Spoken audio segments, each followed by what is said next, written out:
All right, guys, bedding thickets are not a once and done technique. Today, we're walking you through the history of this site and how and why it looks so amazing. All right, guys, we're on location today up in North Missouri, Putnam County, and we're walking through a site that has been an older client of ours. Through many years of management, he's done a tremendous job with this property, and you may find it on a listing through Whitetail Properties in the next few weeks. But what's cool about this property is that we've got multiple years of history. We're talking 7-8 years of history here of techniques, and then the maintenance that occurs after an initial technique has been done to get and yield results like this.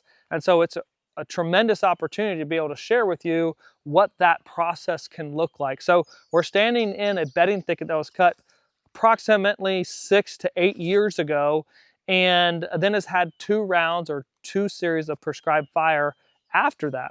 And so what you're looking at here is the structure types and vegetation types, the composition that has come back after those disturbances.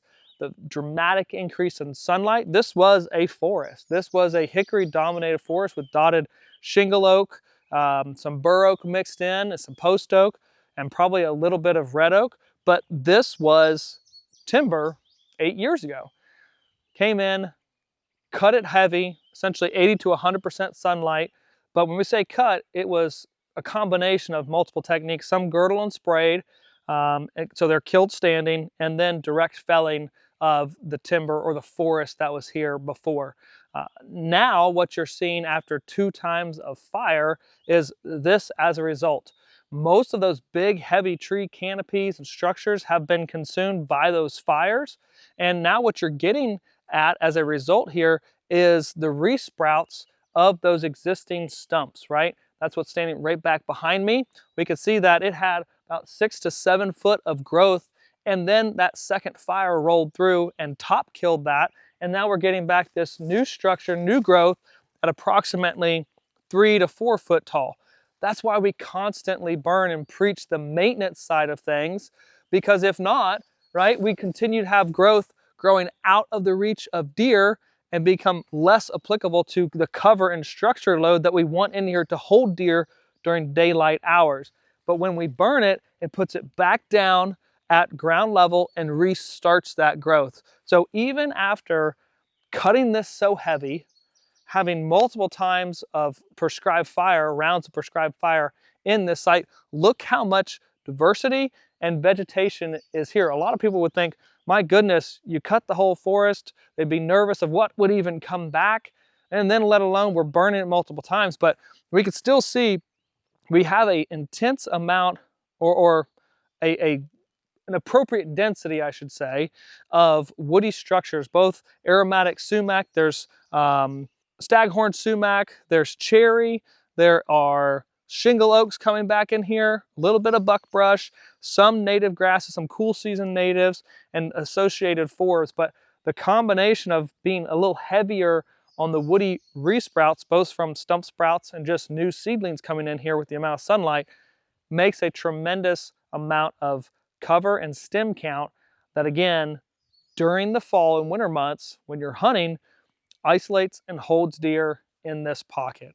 I love seeing the work, the implementation, initially by creating and cutting the forest aggressively to produce a young forest scenario, and then that multiple rounds of prescribed fire has produced this result, which fawns are getting ready, if they're not already on the ground right now, being mid-May, and that's great fawning cover. But come fall time frame again, you better believe with this south-facing exposure, you're gonna have deer in here receiving that thermal radiation to feed and standing grain 80 yards to my right.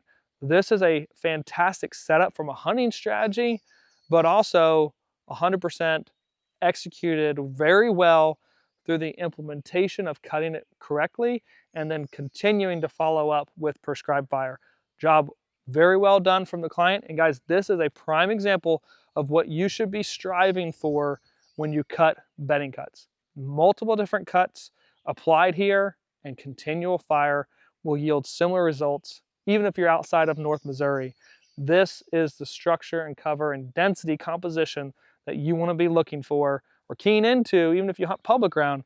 But this is going to hold whitetails during the fall and winter. Now, I probably scared a lot of people when saying 80 to 100% canopy opening. That means a lot of trees are going to be hitting the ground and or being killed, girdled, standing. What that then produces is some clutter and debris on the ground.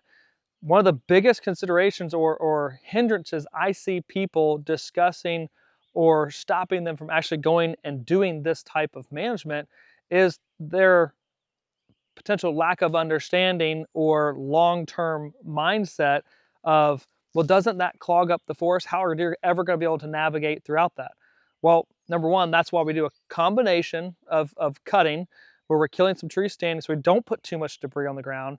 And then, as you can see and follow along with me, some of the initial logs and stuff that were cut and debris, as you can see laid across the ground over there, are now very well consumed by the fire. We can walk through this unit no problem and with ease, but still have the right amount of structure, stem count throughout here to hold deer consistently in a unit like this. But again, this was a forest many years ago, and due to those fires, and this is why, again, we preach the follow-up fires every 3 to 4 years in most places in a unit like this, so it continues to consume. And so what a bedding cut looks when it's completed looks different from what it should look like in year 2, 3, 4, 5, 6, 7, 8, 9. Like, it should continue to evolve. But initially, we don't want to cut it and put so much debris on the ground, right, that it does inhibit movement. But at the same time frame, it's going to evolve when you're doing the right follow-up management practices or maintenance practices, like using prescribed fire in the way that this client has done so, and proven that even with that much opening of the canopy, we can still walk through here and deer can get through here, move through, not a problem, no questions. So there's forage everywhere, blackberry, resprouts of elm, dogbane, Canada wild rye, goldenrod, a little bit of buckbrush, more goldenrod, like forage everywhere. And the ability to navigate this site has not been hindered at all. Here's one of the old logs right here from the initial cutting, and it's all but completely consumed. Job well done. Get out there, you have to execute things right, but when you do them appropriately, you can have results just like this.